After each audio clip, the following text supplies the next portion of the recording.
When I was little, my mom said if I had any grain of rice left over, you had to clean it up, otherwise you're gonna have an ugly wife. That was like the saying. And that was a big fear for you because your plates were clean. No waste. But it's working out well? Yeah. All right. Of course. So I'm gonna clean my plate.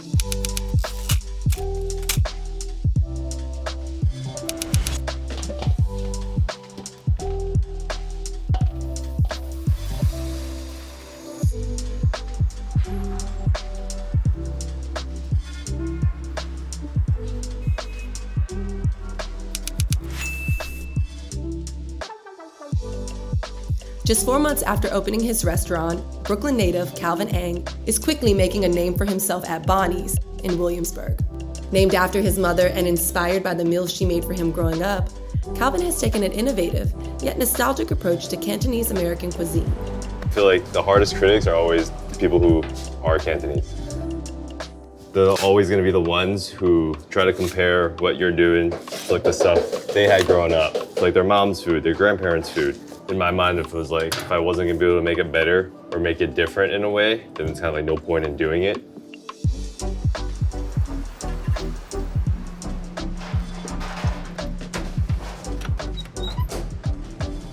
Hello. Holly, what's up? How are you? Good, how are you? Welcome. Thank you. Yeah, thanks for coming through. Oh, thanks for having me. I'm so excited. Hell yeah.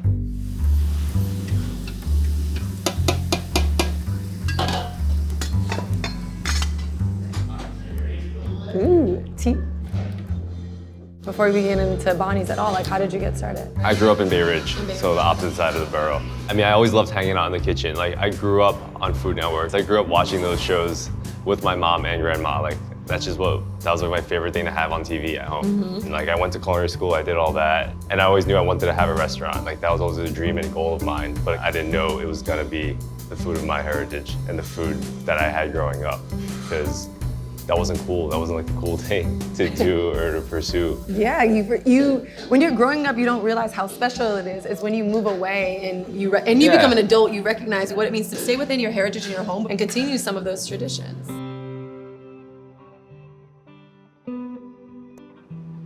So this is me and my mom as a kid. And this is just an old picture that my mom found of her and her siblings, because they all immigrated here together.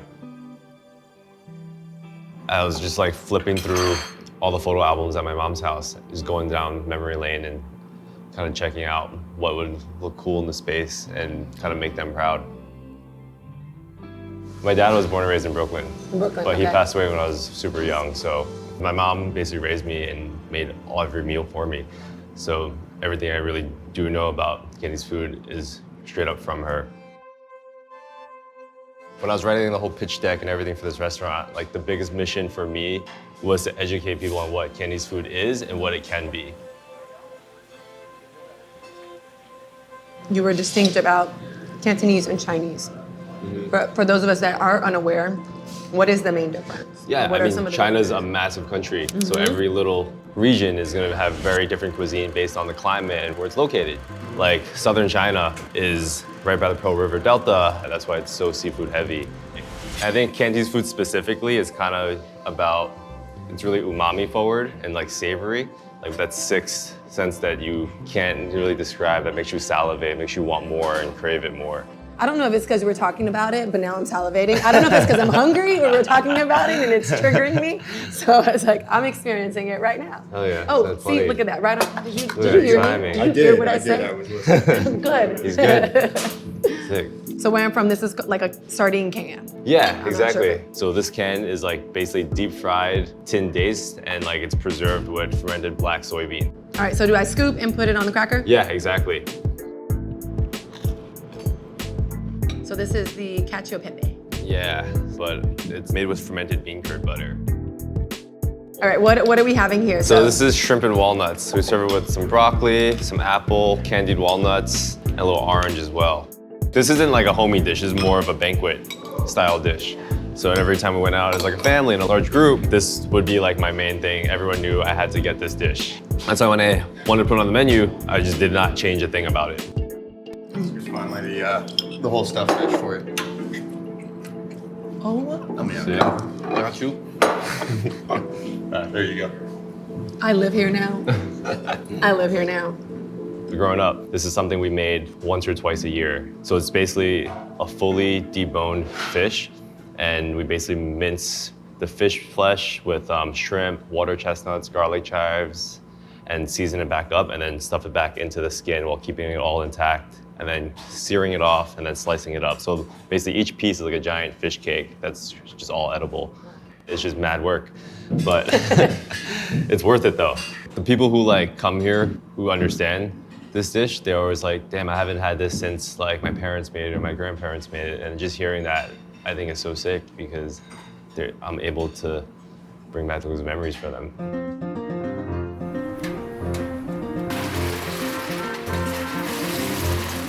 We start service at 5 p.m. every night, and we're very fortunate to be booked out basically every single night.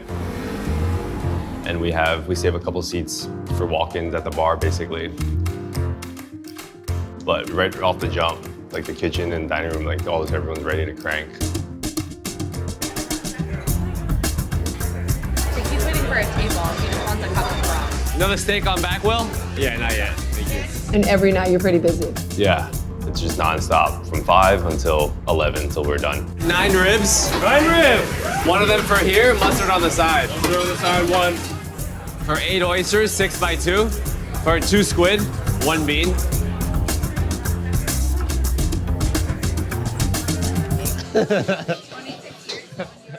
When I was writing the dish notes for every dish, I didn't even have to think about these notes. They were just all so natural. Like every dish had a story, and that's because every dish that's on the menu right now is like so important to me and allowed me to really figure out my voice just cooking my mom's food.